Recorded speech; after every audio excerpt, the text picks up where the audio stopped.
Welcome to A Shock in the Dark. I'm the narrator on a road trip around the United States, following your stories wherever they may take me. And this week I'm staying near the origin of tonight's letter. I've just arrived and checked in at Hotel Congress in Tucson, Arizona.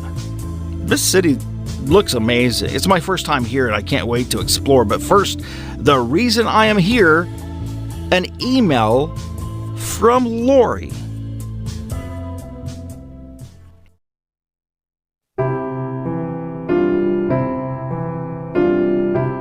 Hey narrator, my real name is Lori. I live in Tombstone, but this took place in Tucson, which is about 70 miles north from my house. Tucson is known as a safe haven for witches. That's what I've always been told, and there are certainly a number of shops there that cater to them, but to me, Tucson was just always where my grandparents lived. Well, my grandfather died when I was around 10 years old, but my grandmother died recently, about a year ago this month. My dad travels for work and keeps very busy, and so when it came time to clean out my grandparents' house in Tucson, it was basically just me. And because it was just me, it was going to take at least most of the week to clean out the house and sell the furniture and all that. So I drove up and stayed at the house. Things went way more quickly than I could believe. I guess because my grandmother cleaned every day and she was so organized. So 3 days in, I was all but done. I had sold or given away the furniture, kept anything of sentimental value, and packed up the rest into boxes that would go to charity. I woke up that Tuesday morning to a thought. The attic. I remember that while I'd cleaned out the entire house, I really didn't do anything with the attic because it was basically empty. There were a few random, unidentified objects scattered about, but nothing that looked important. But I'm the type of person who feels a moral obligation to always do a good job, so I figured I needed to at least finish off the attic. I looked at the clock. It was 10:45 a.m. I thought, it's a little late for breakfast. If I do go to the attic, I'll have everything done and it'll be perfect. I'll celebrate being done by having a nice big lunch. So I put on some plastic gloves, put on a face mask because I knew it would be dusty up there, and pulled down the spring-loaded ladder that goes into the attic. The first item I came across was a box of old pictures. Really old, and I'm no expert on this, but my guess is 1900s, early 1900s. As I write this, I'm realizing I don't even know when cameras were invented. LOL. Man, those super old pictures are creepy. The next item looked like a painting that was wrapped in a sheet. I picked it up and it was way heavier than I thought it could be. I unwrapped the sheet from it and there was another sheet tied on with not rope, but packaging string. It was brittle, but I still couldn't break it with my bare hands. I had to go get a knife and cut the string off. So I finally get this rope, or I guess you'd call it twine, and unwrap this thing. And the final layer was old newspaper. For those curious, it was a San Francisco Chronicle from 1933. I still have it. So I take this layer of newspaper off and realize why this painting is so heavy. It's not a painting. It's a mirror. So I unwrap the whole mirror and I lean it up against a wooden beam and take a step back and look at it. Now, I'm not an antiques expert, but this mirror looked ancient.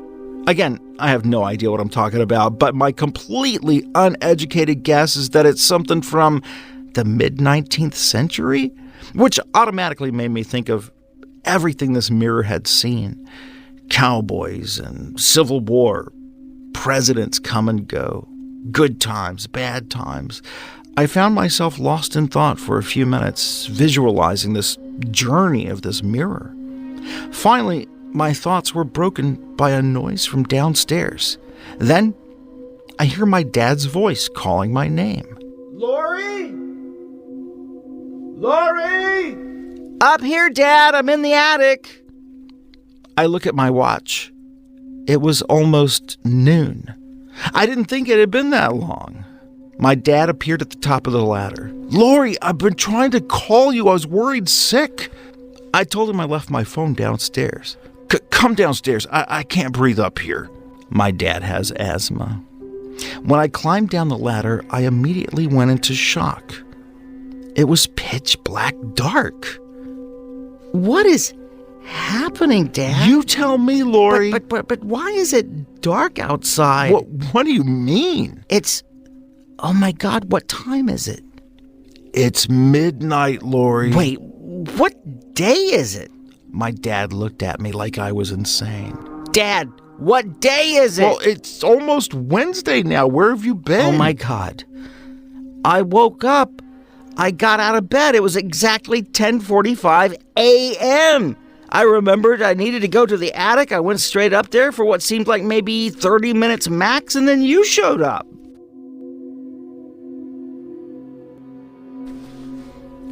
We talked through what might have happened. No, I didn't fall asleep. No, there's no gas leak or carbon dioxide or monoxide or whatever it is. We checked. I had, I guess, just been lost in this mirror for 12 hours. My dad and I ended up wrapping this mirror up again, and we took it with us back to our place. A few weeks later, I took it to a family who lives here in Tombstone. They used to run an antique shop for years and years, and I wanted to get some information on whether it was worth selling, or should I keep it, or donate it to Goodwill or something.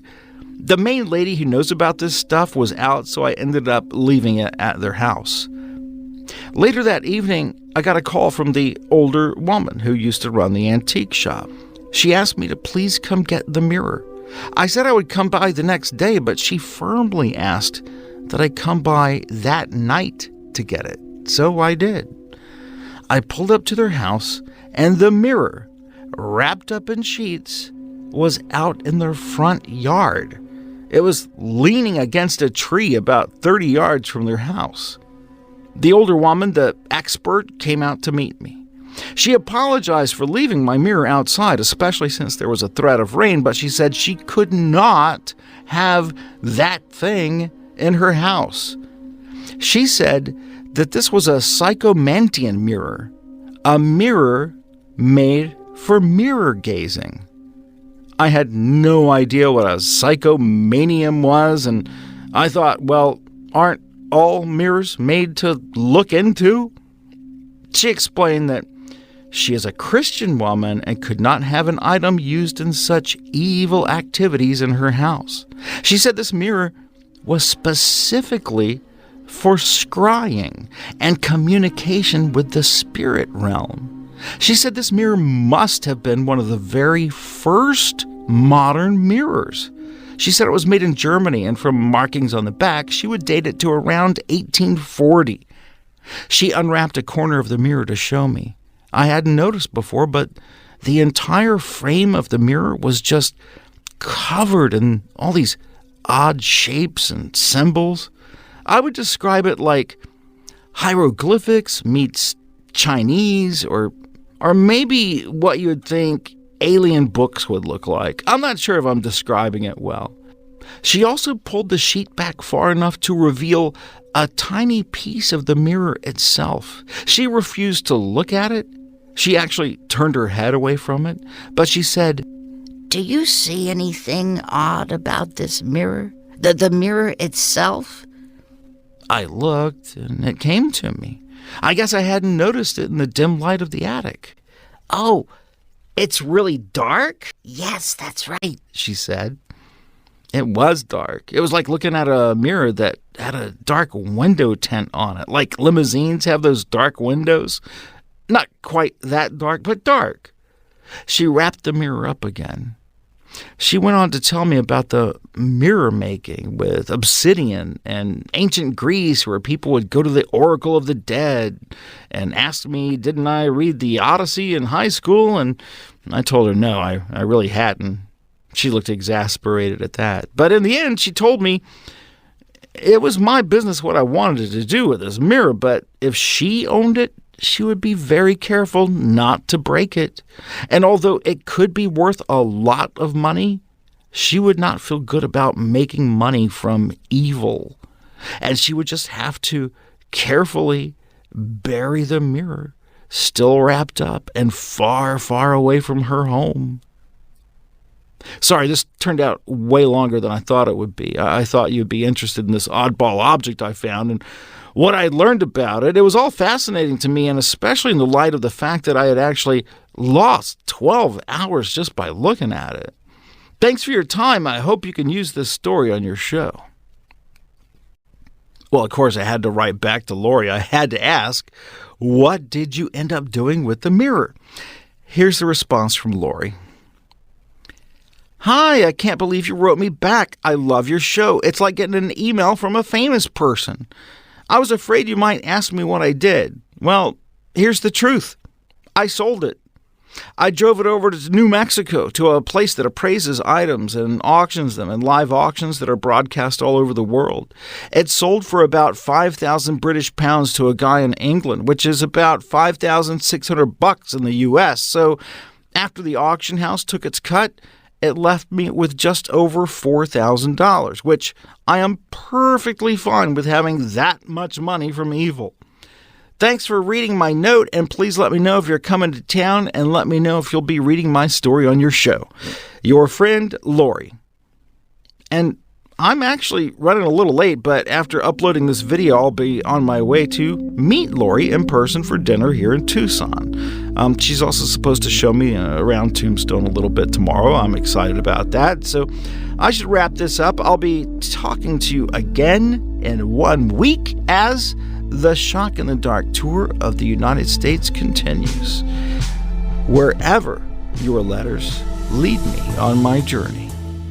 Next week, I'm really excited to be visiting a place that looks amazing. I can't wait to explore there. Next, I'll be heading to Bisbee, Arizona. And after that, maybe where you are. To support this channel and keep me alive, please do at least one or two of the following things. Subscribe, make a comment, press the thumbs up button, any of that stuff. In the meantime, this is the narrator. Good night, wherever and whoever you are.